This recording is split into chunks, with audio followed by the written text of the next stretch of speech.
Hello students हम अपने इस वीडियो लेक्चर में मॉड्यूल 4 का नेक्स्ट टॉपिक कवर करेंगे। स्टूडेंट्स हम अपने इस वीडियो लेक्चर में सिंक्रोनस मोटर का वर्किंग प्रिंसिपल देखेंगे और साथ ही साथ सिंक्रोनस मोटर सेल्फ स्टार्टिंग क्यों नहीं होती है ये क्वेश्चन भी डिस्कस करेंगे। बच्चों, जैसा कि हम लोग ऑलरेडी डिस्कस कर चुके हैं, हमारे पास बेसिकली यहाँ पे 3 तरीके की मोटर होंगी, 3 phase induction motor, single phase induction motor और synchronous motor. 3 phase induction motor को हम लोग सेल्फ स्टार्टिंग मोटर कहते थे क्योंकि उस पर रोटर कंडक्टर में अपने आप से करंट जनरेट हो जा रहा था, जबकि single phase induction motor self starting नहीं थी। ऐसे ही सिंक्रोनस मोटर भी सेल्फ स्टार्टिंग नहीं होती है। तो बच्चों, इसीलिए यहाँ पे 2 क्वेश्चन बनेंगे सिंक्रोनस मोटर से। पहला तो सिंक्रोनस मोटर का वर्किंग प्रिंसिपल, दूसरा question synchronous motor self starting क्यों नहीं होती है, आप उसे बताइए। तो इन दोनों क्वेश्चन में आपसे कोई भी क्वेश्चन एग्जाम में पूछ सकता है। तो बच्चों, सबसे पहले हम जिस भी मोटर की बात करते हैं वर्किंग प्रिंसिपल में, सबसे पहले हम लोग यह बताते हैं कि यह मोटर कौन से प्रिंसिपल पे काम करती है। तो बच्चों, आइए जरा सा हम सिंक्रोनस मोटर का वर्किंग प्रिंसिपल डिस्कस करते हैं। बच्चों, सबसे पहली बात तो ये कि सिंक्रोनस मोटर हम लोग इसको क्यों कहते हैं। यह मोटर सिंक्रोनस स्पीड से ही रन करती है, इसीलिए हम लोग इस मोटर को सिंक्रोनस मोटर कहते हैं। तो बच्चों, सिंक्रोनस मोटर वो मोटर होगी जो मोटर सिर्फ और सिर्फ सिंक्रोनस स्पीड से रन करेगी, जिसकी वैल्यू होती है ns = 120F/P। तो सिंक्रोनस मोटर इसलिए इसका नाम है क्योंकि यह मोटर सिर्फ और सिर्फ सिंक्रोनस स्पीड से रन करती है, जिसकी वैल्यू होती है 120F/P। अब बच्चों, बात करते हैं कि सिंक्रोनस मोटर कौन से प्रिंसिपल पे काम करती है। तो students, synchronous motor magnetic locking principle पे काम करती है। ये बहुत ही इंपॉर्टेंट चीज़ है, मैग्नेटिक लॉकिंग। तो अब हमें सिंक्रोनस मोटर के लिए मैग्नेटिक लॉकिंग को डिस्कस करना पड़ेगा। हमें ये देखना होगा कि मैग्नेटिक लॉकिंग क्या होती है। तो बच्चों, सिंक्रोनस मोटर सिंक्रोनस स्पीड से रन करती है और यह मैग्नेटिक लॉकिंग प्रिंसिपल पे काम करती है। तो बच्चों, चूंकि यह मैग्नेटिक लॉकिंग प्रिंसिपल पे काम करती है सिंक्रोनस मोटर, इसलिए हमें यह समझना जरूरी है कि यह मैग्नेटिक लॉकिंग क्या होती है। तो बच्चों, आइए जरा सा देखते हैं कि मैग्नेटिक लॉकिंग क्या होती है। मैग्नेटिक लॉकिंग बच्चों क्या कहता है कि अगर आपके पास 2 अनलाइक पोल है या डिसिमिलर पोल हैं, तो जैसे आपके पास यहाँ पे देखो डायग्राम में आपके पास दो डिसिमिलर मैग्नेट हैं, एक नॉर्थ दूसरा साउथ। डिसिमिलर मैग्नेट अगर एक दूसरे के सामने हम लोग प्लेस करते हैं तो उनके बीच में फोर्स ऑफ अट्रैक्शन लगता है। इस तरीके से वो एक दूसरे को क्या करते हैं, अट्रैक्ट करते हैं। तो डिसिमिलर मैग्नेट अगर हम एक दूसरे के सामने प्लेस करेंगे तो उनके बीच में इस तरीके से फोर्स ऑफ अट्रैक्शन लग जाता है, वो एक दूसरे को अट्रैक्ट करते हैं। तो डिसिमिलर मैग्नेट को अगर हम एक दूसरे के सामने प्लेस करेंगे तो वो एक दूसरे को अट्रैक्ट करेंगे। तो मैग्नेटिक लॉकिंग यही कहता है कि dissimilar magnet attracts each other. Dissimilar magnet एक दूसरे को अट्रैक्ट करेंगे। ये कौन कहता है, ये मैग्नेटिक लॉकिंग कहता है। साथ ही साथ अब देखो आपके पास एक दूसरा डायग्राम ये रहा कि अगर हम 2 मैग्नेट में से, जैसे आपके पास ये पहला मैग्नेट है और नॉर्थ पोल और ये आपका दूसरा मैग्नेट है। अब इन 2 मैग्नेट में से अगर हम किसी एक मैग्नेट को रोटेट कराएं, सपोज करो हमने यहाँ पे ऐसे देखो रोटेट करा दिया, नॉर्थ मैग्नेट को पकड़ा और उसको क्लॉकवाइज डायरेक्शन में इस तरीके से रोटेट करा दिया, तो जो आपका साउथ वाला मैग्नेट है, चूंकि इनके बीच में फोर्स ऑफ अट्रैक्शन लग रहा था, ये फोर्स ऑफ अट्रैक्शन है, तो अगर हम दोनों मैग्नेट में से किसी एक मैग्नेट को रोटेट कराएंगे किसी एक डायरेक्शन में, तो जो दूसरा मैग्नेट होगा वो अपने आप से सेम डायरेक्शन में सेम स्पीड से रोटेट कर जाएगा। कहने का मतलब ये है कि अगर हम नॉर्थ वाले मैग्नेट को रोटेट कराएंगे क्लॉकवाइज डायरेक्शन में, तो जो साउथ वाला मैग्नेट होगा ये सेम डायरेक्शन में रोटेट कर जाएगा। किसकी सेम डायरेक्शन में, जिस सेम डायरेक्शन में एन हमारा रोटेट कर रहा होगा उसके सेम डायरेक्शन में आपका एस पोल अपने आप से रोटेट कर जाएगा। उतनी ही स्पीड से रोटेट करेगा जितनी स्पीड से आपका नॉर्थ पोल रोटेट कर रहा होगा, उतनी ही स्पीड से आपका साउथ पोल भी रोटेट कर जाएगा। तो बच्चों, मैग्नेटिक लॉकिंग क्या कहता है, मैग्नेटिक लॉकिंग कहता है कि डिसिमिलर मैग्नेट एक दूसरे को क्या करेंगे, अट्रैक्ट करेंगे। अब किसी एक मैग्नेट को अगर हम रोटेट कराएंगे तो दूसरा मैग्नेट जो होगा वो सेम डायरेक्शन में सेम स्पीड से रोटेट करेगा। तो यह मैग्नेटिक लॉकिंग कहता है। अब आइए बच्चों, अब इस मैग्नेटिक लॉकिंग को हमें अप्लाई करना है, किस पे करना है, मोटर के केस में करना है। तो बच्चों, जैसा कि हम जानते हैं मोटर का काम क्या होता है, इलेक्ट्रिकल एनर्जी को कन्वर्ट करता है किसमें, मैकेनिकल एनर्जी में। अब बच्चों, हम साथ ही साथ ये जानते हैं कि मोटर में, किसी भी मोटर के 2 पार्ट होते हैं, एक स्टेटर दूसरा रोटर, इस तरीके से।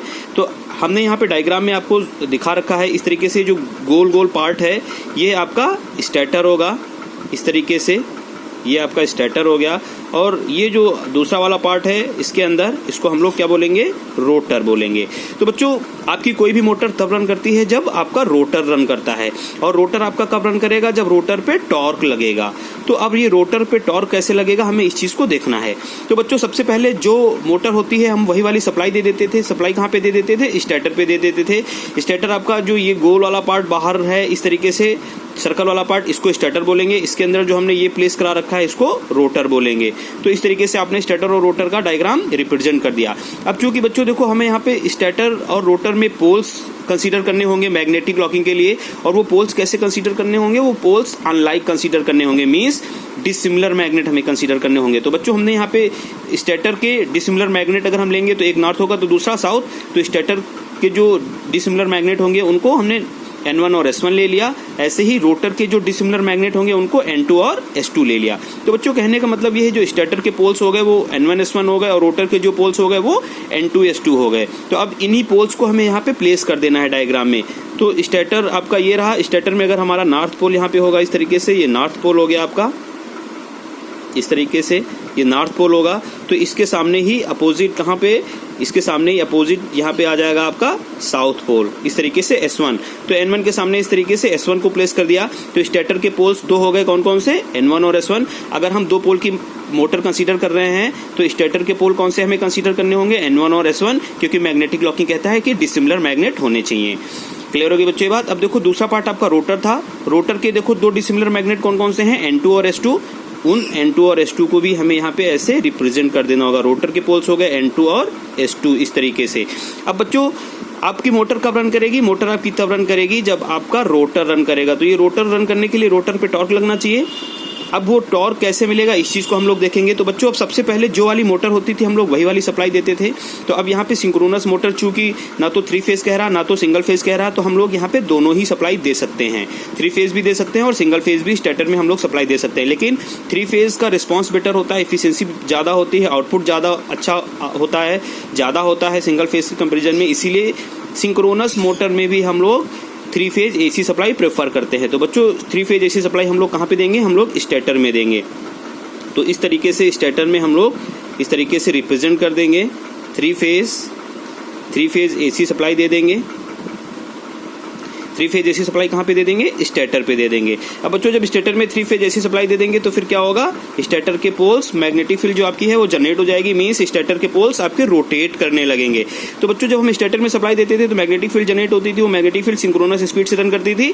तो यानी कहने का मतलब ये है कि जब हम स्टेटर में 3 फेज AC सप्लाई देंगे तो अब स्टेटर के जो ये मैग्नेट हैं नॉर्थ पोल और साउथ पोल N1 S1, ये मैग्नेट क्या करेंगे, ये मैग्नेट रोटेट करेंगे। कौन सी स्पीड से रोटेट करेंगे, सिंक्रोनस स्पीड से रोटेट करेंगे, इसीलिए इसका नाम सिंक्रोनस मोटर है। तो अब ये स्टेटर के पोल सिंक्रोनस स्पीड से रोटेट करने लगेंगे, जिसकी वैल्यू कितनी हो जाएगी 120 F/P।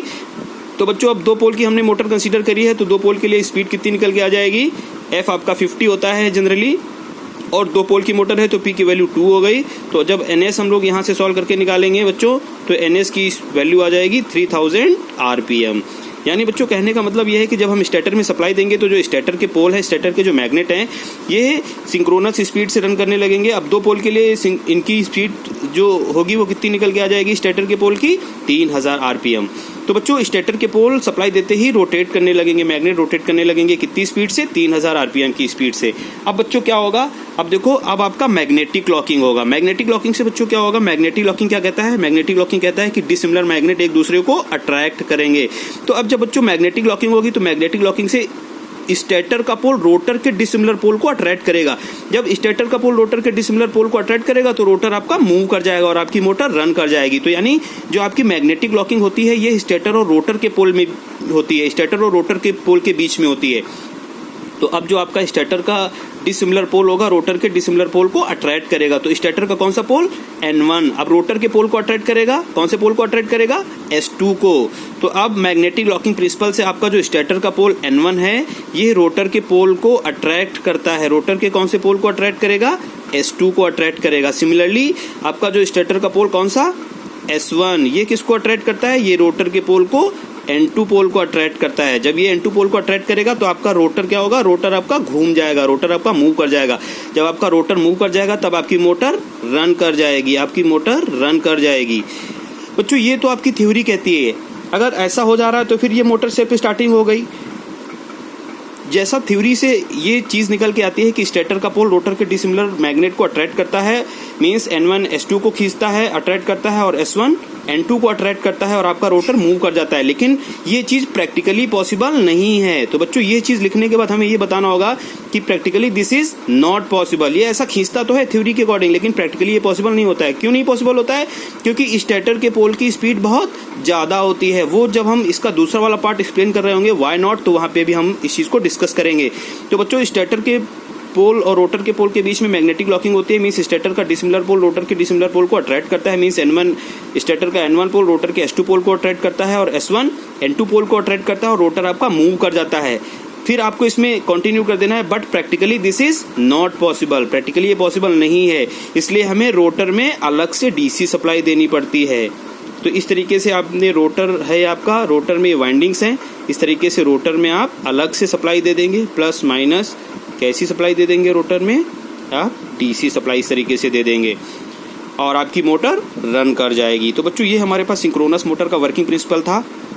तो आइए जरा सा एक बार आपको और दोबारा से कंक्लूड कर देते हैं। सिंक्रोनस मोटर जो है बेसिकली सिंक्रोनस स्पीड से रन करती है और ये मैग्नेटिक लॉकिंग प्रिंसिपल पे काम करती है। बच्चों मैग्नेटिक लॉकिंग क्या कहता है? मैग्नेटिक लॉकिंग कहता है अगर आपके पास डिसिमिलर मैग्नेट होंगे तो वो एक दूसरे को अट्रैक्ट करेंगे, मींस उनके बीच में फोर्स ऑफ अट्रैक्शन लगेगा। अब अगर किसी एक मैग्नेट को रोटेट कराएंगे तो दूसरा मैग्नेट सेम डायरेक्शन में सेम स्पीड से रोटेट करेगा, जैसा कि डायग्राम में दिखाया गया है। अब बच्चों इस प्रिंसिपल को हमें मोटर में अप्लाई करना है। तो मोटर के दो पार्ट होते हैं, स्टेटर और रोटर। चूंकि यहाँ पे हमें डिसिमिलर मैग्नेट लेने होंगे सिंक्रोनस मोटर के लिए, इसीलिए हमने स्टेटर के डिसिमिलर मैग्नेट N1 S1 ले लिया और रोटर के डिसिमिलर मैग्नेट N2 S2 ले लिए। अब बच्चों हमें जो वाली मोटर होती थी अभी तक वही वाली सप्लाई देनी पड़ती थी। हमने यहाँ पे स्टेटर में 3 फेज AC सप्लाई दे दी। जब स्टेटर में 3 फेज AC सप्लाई दे दी तो स्टेटर के पोल रोटेट करने लगेंगे, मैग्नेट रोटेट करने लगेंगे। कौन सी स्पीड से? 2 पोल के लिए स्पीड निकल के आ गई 3000 RPM। अब स्टेटर के जो मैग्नेट हैं 3000 RPM की स्पीड से रोटेट करने लगते हैं। अब क्या होगा बच्चों? अब मैग्नेटिक लॉकिंग होगी। मैग्नेटिक लॉकिंग से स्टेटर का पोल रोटर के डिसिमिलर मैग्नेट को अट्रैक्ट करता है, यही मैग्नेटिक लॉकिंग है। जब स्टेटर का पोल रोटर के डिसिमिलर मैग्नेट को अट्रैक्ट करेगा, आपका रोटर मूव कर जाएगा, आपकी मोटर रन कर जाएगी। बट प्रैक्टिकली ये पॉसिबल नहीं होता है। तो अब मैग्नेटिक लॉकिंग आप प्लेस करिए। मैग्नेटिक लॉकिंग प्रिंसिपल से आपका जो स्टेटर का N1 पोल होता है रोटर के S2 पोल को अट्रैक्ट करता है। सिमिलरली आपका जो स्टेटर का S1 पोल होगा रोटर के आपके N2 पोल को अट्रैक्ट करेगा, आपका रोटर मूव कर जाएगा। बट प्रैक्टिकली ये पॉसिबल नहीं होता है। क्यों नहीं पॉसिबल होता है? क्योंकि स्टेटर के पोल की स्पीड बहुत ज़्यादा होती है, जिसके रिस्पेक्ट में रोटर के पोल स्टेशनरी रह जाते हैं। जब स्टेशनरी रह जाएंगे तो हमें रोटर में अलग से DC सप्लाई देनी पड़ती है, तब आपकी मोटर क्या हो जाती है? रन कर जाती है। तो ये हमारे पास वर्किंग प्रिंसिपल था सिंक्रोनस मोटर का। अब क्यों नहीं आपका रोटर रन कर पाता है, इसको अब हम यहाँ पे डीप में एक्सप्लेन करेंगे, जिसको हम कहेंगे कि सिंक्रोनस मोटर सेल्फ स्टार्टिंग क्यों नहीं होती है। तो बच्चों सिंक्रोनस मोटर सेल्फ स्टार्टिंग क्यों नहीं है, इसको हम दोबारा से डायग्राम की हेल्प से समझते हैं। आपके पास इस तरीके से सिंक्रोनस मोटर के 2 पार्ट है, जैसा कि आप ऊपर पढ़ चुके हैं। पहला पार्ट आपका कौन सा है? पहला पार्ट आपका स्टेटर है इस तरीके से। दूसरा पार्ट आपका कौन सा है? दूसरा पार्ट आपका स्टेटर के अंदर इस तरीके से आपका रोटर है। तो ये रहा आपका रोटर।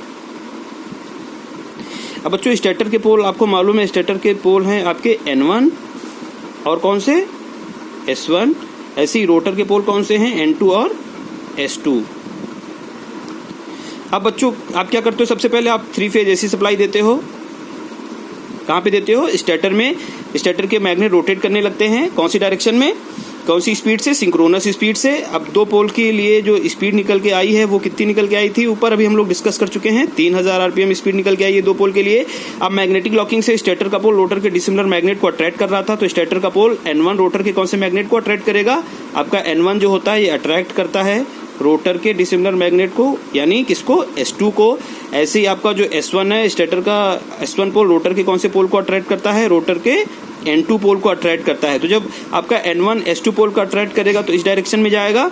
ऐसे जब S1 आपका N2 पोल को अट्रैक्ट करेगा तो इस डायरेक्शन में आएगा, मीन्स आपका टॉर्क लग जाता है जो एंटी क्लॉकवाइज डायरेक्शन में होता है। बच्चों ये अट्रैक्ट तो करता है, आपको टॉर्क भी मिलता है, लेकिन चूंकि स्टेटर के पोल की स्पीड बहुत ज़्यादा है, जिसके रिस्पेक्ट में रोटर के पोल स्टेशनरी रह जाते हैं। मीन्स अब दोबारा से आप डायग्राम इस तरीके से बना के दिखा देंगे।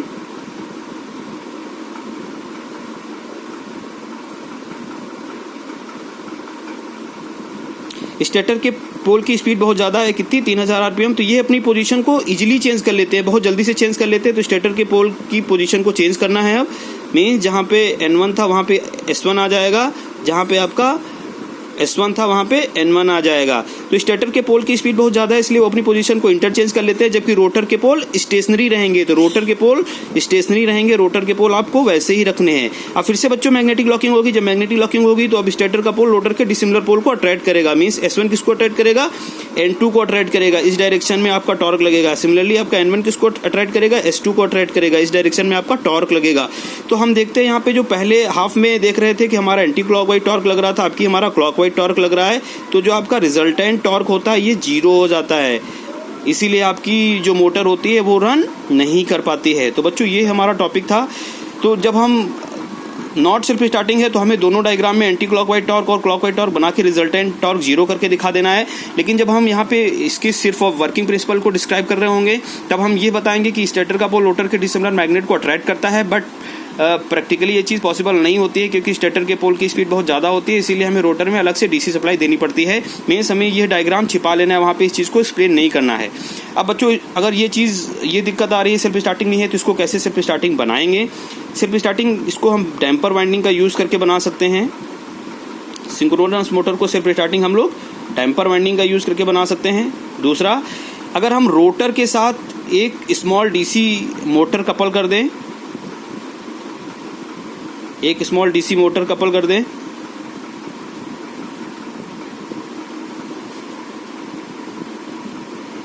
अगर हम रोटर के साथ स्मॉल डीसी मोटर कपल कर दें तभी भी ये आपकी सिंक्रोनस मोटर रन हो जाएगी। अब बच्चों इसका एप्लीकेशन हम लोग कहाँ करते हैं, इसका एप्लीकेशन हम लोग कांस्टेंट स्पीड ऑपरेशन के लिए करते हैं। तो बच्चों ये हमारा टॉपिक था सिंक्रोनस मोटर का, एग्जाम पॉइंट ऑफ व्यू से बहुत ही इंपॉर्टेंट था, इसको अच्छे से स्टडी कर लें। Thank you.